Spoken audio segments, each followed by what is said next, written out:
Hello and welcome to another episode of the Wirral Theatre Festival podcast. You've got myself, Robbie, and we've got Craig. Hello there. So today, even though I always do all the talking, I think we're going to talk about some of the things that I've got going on in the festival. So I shall let you lead a kind of more questioning side of it. Oh, okay. We're swapping the roles around. That's interesting. You can do this. You've got this. Yeah, so I think one of the things that we wanted to talk about is some of the gaps that we had in our programme, I think, which started off with us, obviously, when we first went on this adventure together. When Craig said, let's put one show on, and I said, let's do a festival. Yeah, I'm a bit more modest than you are in that sense. But we've got a programme now. When we first started, obviously, a lot of the attention and the people that we attracted were very much from a traditional theatre background. Yeah. And then we went out into the liberal city of Liverpool and we dragged out a few autobiographical plays, and we're very grateful that we're ticking a box with that style of theatre as well. But the one box that we have struggled to fill has been the children's and family-friendly shows. Absolutely, which I don't know. I just assumed we'd be inundated for that category, but we weren't, were we? No, I mean, it's very interesting because obviously it takes place just before the last weekend of August, which it's that bank holiday weekend. I think it's bank holiday, and it's normally, fingers crossed, decent weather. And being someone who's worked down there for years as a barista, and I see the foot traffic that goes past, there's loads and loads of families who are out and just enjoying an ice cream and some time down by the beach, and obviously the floor pavilion is perfectly placed to take advantage of that. So it was really interesting that when we kind of looked at the docket for the family-friendly shows, which would be what I would have thought, without as much advertising, would be the one that most people, foot traffic wise, would venture into. Easy sells. Yeah, there was not a great deal of those scripts submitted. There wasn't, but obviously I work in kids theatre and education, so I was like, well, look, if we don't get them, I'm sure I've got some ideas I can put on. So you've dusted off a few relics. I have. Do you know what? It's been quite nice, really. I mean, I think I've got 3 scripts, and I've helped edit a 4th in the festival, which was never my plan. I never ever wanted any of the festival to be about me. But we also, first of all, we did have Jen Cartwright, didn't we? So we did. We're very lucky. She's opening the festival, isn't she, with Big Bunny and the Powers of Fort Perch Rock, which I think is going to be hilarious. It's going to be brilliant. It's she's toured, I think, caravan parks and things, so she's got that kind of style too, which is all very audience participatory, having lots of fun, going on an adventure. And I mean, Jen herself, we love you, Jen, is bonkers. Yeah, so I can only imagine any play she writes is probably as bonkers as Jen is. So that's going to be a great one. That's definitely one to watch. Yeah, I mean, she had the idea and was in talks to do it with the Floral before COVID. And I think COVID hit at just the wrong time of the year she was going to do it, I think. And so this is an opportunity for her to get a really good press pack together to be able to give this show the legs that it should have had to start with. To be honest, when Jen had that initial meeting, she had it all good to go. She did. She's like me, she's an organiser. Yeah, she had all of the materials ready, and I was thinking, okay, which child can I pluck out of my nieces and nephews to go along to this? So. And then we're very, very lucky. We've also got Kathy Roberts, who is an Olympic storyteller. She's famous for telling the tales of the Mersey Moggies on Radio Merseyside, if anyone hears this that knows that. And she also loves pirate. Well, she loves any kind of stories, really, but specifically pirate and mermaid lore, I believe she favourites. So she's written our Message in a Bottle Mysteries, which is 2 short tales for families about pirates and about mermaids. Yeah, she's a phenomenal woman. She is a beacon of information, especially about the Wirral. I mean, we may have a tourist information, but if not, I just give Kathy's number out and say, bring Kathy. If she doesn't know, she'll point you in the right direction. No stone unturned with Kathy, it seems. Absolutely not. And then we also have Francesca, who you've met, who is one of my colleagues that she only got a job because she stalked me, which I loved. She was... Not in a nasty way. Persistence is the key. Basically said, this is the job I've dreamed of doing all my life, getting paid to teach history, which is, I run a TIE company, which is theatre and education for those who don't know it. And my only bugbear was she lives in Preston. I was like, it's just a little bit far for the way we run the company. But I said, look, come and have a meeting, and I can't promise you anything, but I'll see what I can do. And you know what? She was just so lovely. So you often sing her praises. She is so great. Generous. She is great. She very rarely says no, although I might push her too far one day with some of the drives she has to do. She'd be like, yeah, I'm not doing long drives anymore, Robbie. But for the most part, she's a yes person in a good way. She just wants to be creative. And she jumped at the idea of the festival. And she, as she often says, goes down a rabbit hole. So she's got another play in called Tangle Roots, which is set in Bidston Hall back in its inception when it was first built. But she's also, I just asked her, because again, we were struggling, and said, do you want to write a kids show for me? So she came up with The Wirral Monster, which is still, I think it's partway through being written. It's nearly finished. But essentially, there is a monster from the Wirral. Now, I don't know if we're going to try and base it on some lore or not, but I know she just gets excited to tell a story.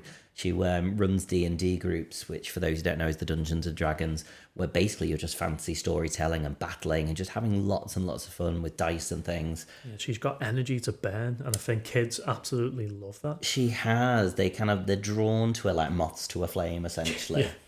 But then outside of that, we didn't really get anything else, and there was up to 6 slots. So I said, well, I've got a World War II show that's set in Liverpool, because again, we wanted stuff that was set locally. So I said we can chuck that in if we need to. And I'm quite looking forward to that, because I slightly adapted it, because originally we toured it around schools and there was 2 actors, and they did both the parts of the little girl Lucy who gets evacuated and Tom Jones, of course, who is the Welsh boy that is very mean to her in the beginning. But they also played the dad, Mr. Parry, same actor, and Mrs. Jenkins, who is Charlie's mum, who lives next door, the neighbour. So they kind of double up the roles. But in this one, I think we've expanded the roles so we can have 4 actors and see it as a more full show. Yeah, which is really nice because it offers more opportunities to people locally as well. It does, and I've never seen it myself because I've always had to be Tom. So it'd be nice to be, if there's time, if I'm not needed, to actually pop in and just see how it actually looks standing back. Because I mean, my mum actually wrote that script, so it's, it's got my name on it, because she wouldn't put a name on it, I don't think, but she basically wrote that script, and she did a really, really good job of it. I love my mum to bits. Shout out to Jill. And then we met the director. You already knew the director, I presume. I didn't know Liz. No, we've got Liz Sharp, I think her name is. She's amazing. Hadn't met her before that day. She came in and everyone was so at home in her presence that it kind of felt like you all knew each other. Yeah. And I was on the outside, but maybe she's just got that really nice quality. Yeah, no, she's great. I'm really looking forward to seeing what she does with it. She's got some great ideas, I think. And she's done a lot of directing. She's retired now, so she's had a career of doing directorial work and acting as well. She's done acting. But then I also had 1001 Nights, which is the Arabian Nights, but I'd never put it on, but I had a script written, ready to go into schools. I think ready to go to Buxton Fringe was the original plan a few years ago, but never got round to it. I've got loads of unfinished projects. Yeah, it's one of those ideas that you floated to me a few times. I think I did. I think at one point we were going to do some puppeteering in it, weren't we? Yeah, there's a story between, I think, a fox and a wolf, I think it is, or a fox and a squirrel. There's 2 characters on a farm, very Brer Rabbit. That's still in there. I'm still planning to maybe do that, very Avenue Q style. But I've set it, and I've come up with this theme that could potentially come back every year called Trapped. And basically every year these 3 friends will get trapped somewhere for the night, either on purpose or by accident. So this year they are trapped in the Williamson Art Gallery. And whilst they're there to stop themselves getting scared, they tell stories, and the stories will be from the Arabian Nights, but kind of adapted for a modern audience. So I think we do Sinbad the Sailor, I think we do that story with the puppets, and I think Ali Baba and the 40 Thieves, we do a modern retelling of that. I think those are the 3 stories in it. But it'll be interspersed with like a guard doing his little rounds and things. The guard might play the evil characters. Yeah. And it's still not fully finished, that script. So I haven't decided, because I'm obviously adapting an old script to a new script, whether to have the guard chase them out in the morning. Do they get caught, or do they manage to sneak away, to have another adventure another day? I haven't quite figured out how I'm going to end it yet.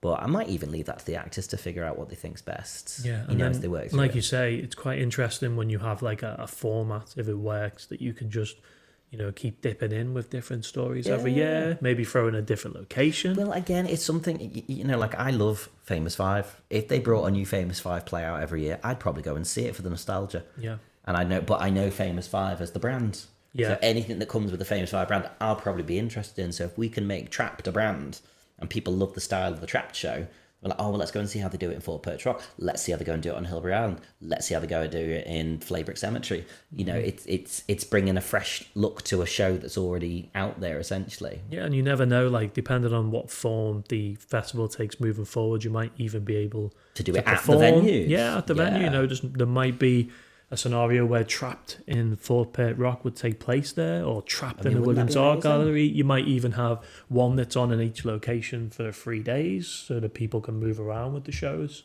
You know, There's you just lots never and know. lots of scope for it. Yeah.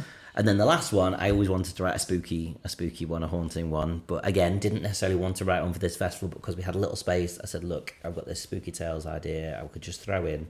And actually, Luke, who's going to direct it, Luke Seddon, who's a very good actor, another bonkers person. All the people I know are bonkers. I think you're the only grounded one I've got in my life. Oh, well, I'll take that. I'll take that. I mean, you're bonkers in a different way. It's controlled bonkers. Yeah. It's underneath. You're bonkers in a theme park, I'll tell you that much. Yeah. Well, you know, you dragged me to them, so it's your own fault. I will go on a roller coaster. If I'm clipped in over my chest, I will go on anything. Whereas you will literally go on anything. Yeah, well, even if you could die on it. Robbie doesn't like going on rides that are slow enough for him to contemplate whether or not he could die. That's true. He likes things that are really going at a Like really a track. breakneck pace. I like a track. Yeah. What can I say? I like things that make you go upside down really slowly. And you hate them. But I did say, didn't I? I said, I'll go on it, but I might need a rest afterwards. But I will do it. You did do it, to be fair. I can't remember, did I scream or was I silent? I knew it'd be one of the Silent extremes. the whole time, then scream when you got off. Yeah. Yeah. Never again, Craig. Honestly. It was like a swinging spatula. It's the only way I can explain it. No, a masher, swinging Anyway, masher. so Luke, right. Yeah, so Luke is gonna direct Spooky Tales. I'm kind of styling it around, if you remember, Are You Afraid of the Dark? Yes. Which is where the Midnight Club used to meet, and they used to tell ghost stories, a bit like Goosebumps, and then at the end they just try and scare each other. So that's gonna take the format of that. Again, it'll be 3 short episodic stories because the kids shows. Yeah. So I think you don't really want to go too deep into stuff. But then Because that's they've got short also attention spans. yeah, and that's also got the potential to be news stories every Spooky year. Tales Volume 1, Volume 2. Back. And then you can run them back to back as anthologies to fill space. So Could even come back at Halloween if we managed to get a little event in or something. Yeah, it's very Not this true. year, but in future years. in the future. But the lesson I would say that perhaps we have learned for this year is that maybe on top of potentially me especially, maybe not you this year because you've obviously filled in the gaps, but anyone who we would consider to be like in-house creatives and producers like myself and potentially Francesca and obviously you, we would probably look at producing alongside anything that we'd be doing through our own companies a children's play to make sure that we're kind of filling those gaps so we don't have to. Know Francesca's already got an idea for next year. Yeah, I know. She's probably got an idea for the next 3 years, but she's planning on she's already betting on our success. Isn't it good to be surrounded by people like that have too many ideas? They're not enough. Yeah, I mean, none of us are the type of people who struggle to rise up with ideas and to bring them to fruition. So that's a good sign. To make them all quality, you need that time, and that's what I felt I've not had.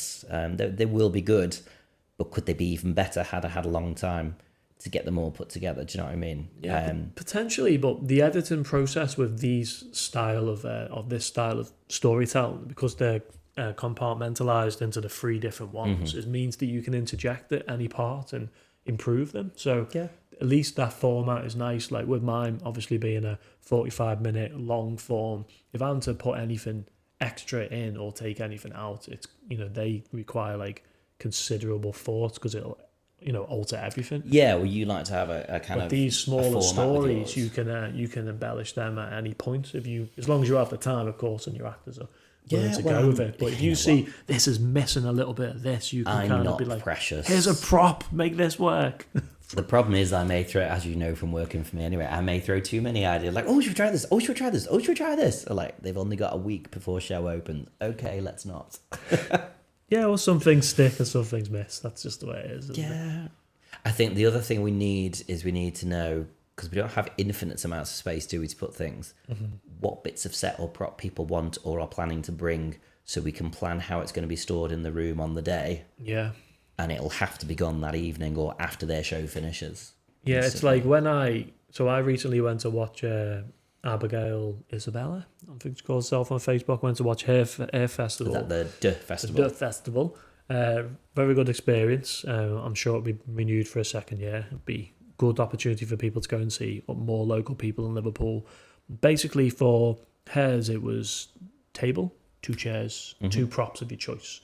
So obviously we're not putting parameters on in that sense, but from a lot of the scripts that I've read and a lot of the people that I've spoken to, I do think that this, like, a bench or 3 chairs that can be put together to become a couch, I feel like these are going to be running themes. I know in Ted Grant's show, he's got like a talk show panel, 3 chairs.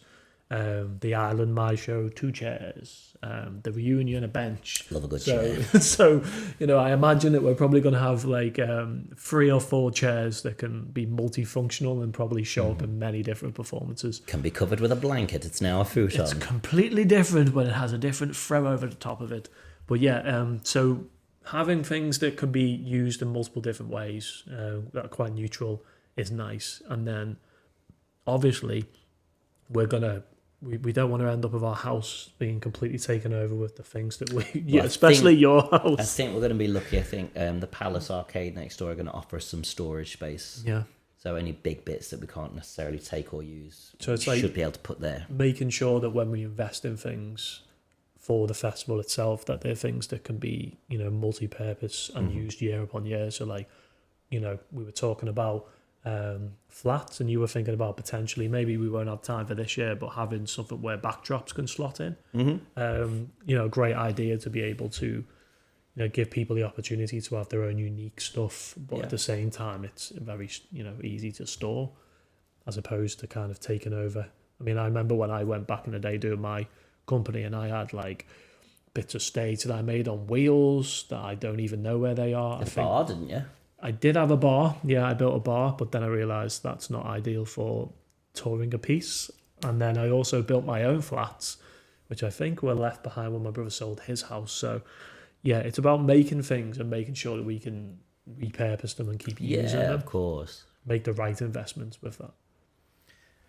So yeah, that's where we're up to. We've just got to finish writing a couple of scripts. It's exciting. I think I'll feel calmer once the scripts are finished and they're in people's hands, so they can start to bring them to life. Essentially, that's the next step.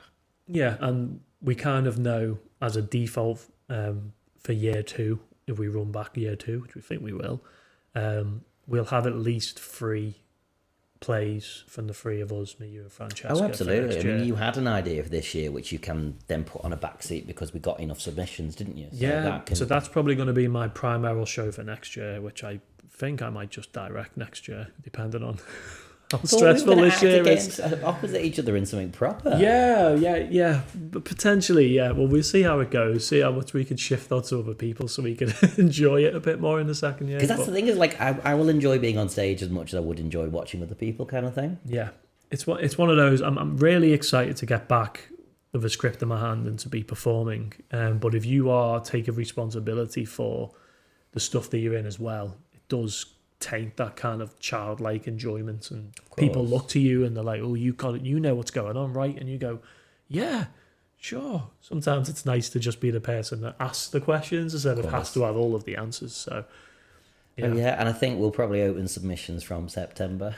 There's loads of time. I can't even remember, when did we start asking for scripts? Can you remember? I don't know. January? I feel like it was January, but we had spoken to a few people that we knew who we thought probably fill a few we put slots. feelers out personally, hadn't we? Yeah, and I feel like one of the hard things with this project in particular, especially when I was speaking to a lot of people that I've worked with in the past, is there's no proof of concept there yet. Yes. So if a lot of people would look at what we were doing and they were going, oh, well, it's January now and got to get the submissions in. It's a lot of work and I've not done anything for a while.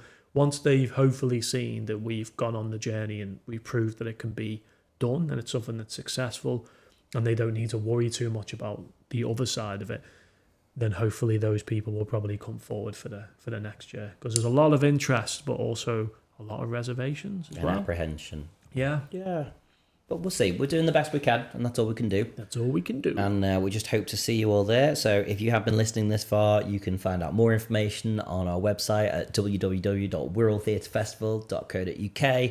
We're also on all of the social medias. We're on Twitter, which is X now, isn't it? Facebook, Instagram, YouTube. I think we're on TikTok. And all of the handles are W Theatre Fest on all of those.